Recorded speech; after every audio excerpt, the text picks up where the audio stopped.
우선 어떻게 그 생각해요? 저기 아기를 좀 이제 임신한 산모들이 네, 이제 무사히 이제 그 10달을 경과해서 네, 건강하게 아기를 잘 낳으려면은 네. 어떤 거를 좀 염두에 둬야 될까요? 거기에 대해 산모들에 대해서 좀 한 말씀 하시죠. 제가 하고 싶은 얘기는요, 사실, 누구나 다 건강한 아기를 낳고 싶어 하는 거는 부모의 당연한 마음인데, 사실 확률적으로 건강하지 않은 아기가 나오는 확률은 있거든요. 그거는 우리가 그게 모를, 얼마나 될까요? 그러니까 예를 들면은 조산의 빈도가 전체 임신의 한 7 내지 10% 정도 굉장히 되고, 많네요. 그리고 선천성 기형의 빈도가 전체 임신의 100명 중에 둘셋 정도 되기 때문에 그런 거를 지금 뭐 없애는 방법, 줄이는 방법은 현재로서는 없는 상태거든요. 음, 그 병원을 잘 다니는 게 중요하고, 특히 제가 뭐 강조하고 싶은 거는, 예를 들면 선천성 기형 같은 게 생겼으면, 아기가 있는 게 이제 산전에 진단이 됐으면 엄마들의 반응은 두 가지가 있거든요. 왜 우리 애한테 이런 일이 생겼을까? 나한테는 완벽한 애만 만들어줘야 되는데, 예를 들면 그렇게 생각을 하는 사람이 있고, 어떻게 해서든지 그 애를 잘 치료하겠다고 생각을 하고 긍정적인 음. 생각을 가진 사람들이 있는데, 어, 제가 환자를 보면서 느낀 거는, 아기가 아무리 심한 선천성 심질환이 있다거나 아주 심한 종류의 이상이 있다 하더라도 그 아기를 뱃속에 있는 상태에서 잘 받아들이고 나와서 최선을 다해서 치료를 하겠다고 생각하는 사람들은 병원에도 잘 다니고 아기 예후도 되게 좋아지거든요. 그러니까 긍정적으로 예, 예, 생각하는 게 예, 굉장히 예, 중요하죠. 예, 예. 예. 그 다음에 그 우리가 현재까지 이제 여러 가지 그 산전 이 기형아 검사라든가 이런 걸 하더라도 우리가 그 놓치는 경우가 많이 있죠. 정확 예, 100% 예, 예. 거기에 대해서 좀 환자들이 이해를 잘 못하는 경우도 있을 텐데. 그러니까 그러면 대표적으로 다운 증후군에 대해서 얘기를 하면, 다운 증후군의 빈도가 한 1000명 중에 1명 정도 되고요. 현재로서는 다운 증후군을 진단하는 방법이 크게 두 가지인데, 피 검사 등을 통해서 다운 증후군의 위험도를 알아보는 선별 검사랑 스크리닝하는 방법이랑, 그다음에 양수 검사나 육모막 검사 등을 통해서 아기 염색체를 직접 알아보는 확진 검사 두 가지로 나뉘거든요.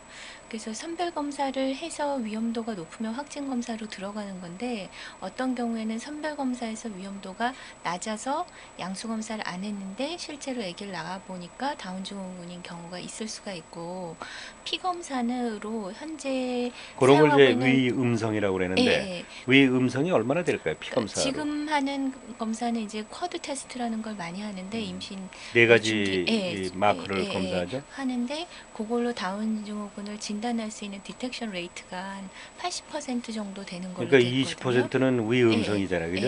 놓칠 수 근데 있는 그거를 거죠. 갖다가 우리가 사전에 환자한테 얘기를 해줘도 예, 낭제 다운 증후군을 갖다 낳게 되는 경우에 의사를 원망하는 경우가 많지 않습니까? 그렇죠. 근데 그거는, 예. 예, 그렇게 근데, 하고 예, 또 이렇게 여러 가지 기형 같은 게 많이 생길 예. 때 최근에 그런 어떤 그 이 식습관이라든가 체중 과다라든가 또 술, 담배 이런 기호 생활 같은 게 많이 영향을 미친다고 생각하시나요? 저는 개인적으로는 그거가 기형과는 크게 관련은 없다고 생각을 하고요.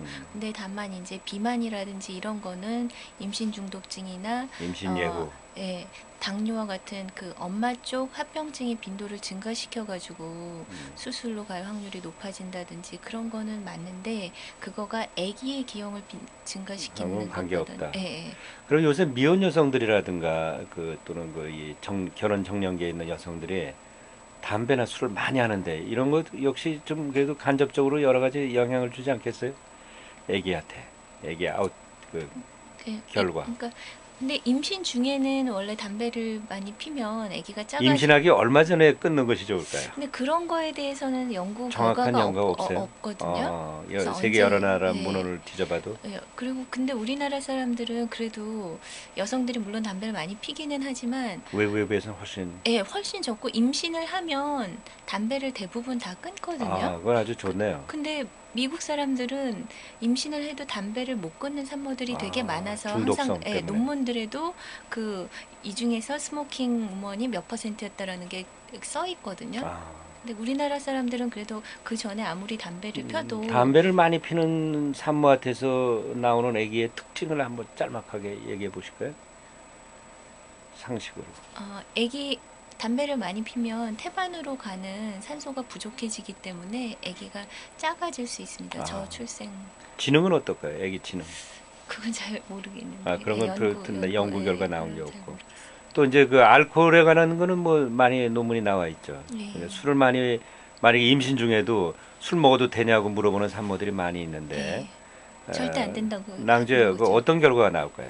그러니까 그거는 이제 많이 술을 섭취하면 그 피탈 알코올 신드롬이라 그래서 태아 알코올 증후군이 생기고 그 아기의 그 지능 저하가 생기고는 거는 이미 다 잘 알려져 있죠. 예, 예. 있고 그다음에 그거 이제 또 만성적으로 먹었을 때도 그렇고 그다음에 한 번 이렇게 폭음을 한다거나 그랬을 때 그게 아기의 그 뇌의 기능이라든지 이런 데 이런 영향을 거에 줄 수 있구만. 영향을 줄 수 있는데 구체적으로 어떤 식으로 사람한테 영향을 주는지는 사실 연구하기가 어렵는데 알겠습니다. 예, 예. 감사합니다.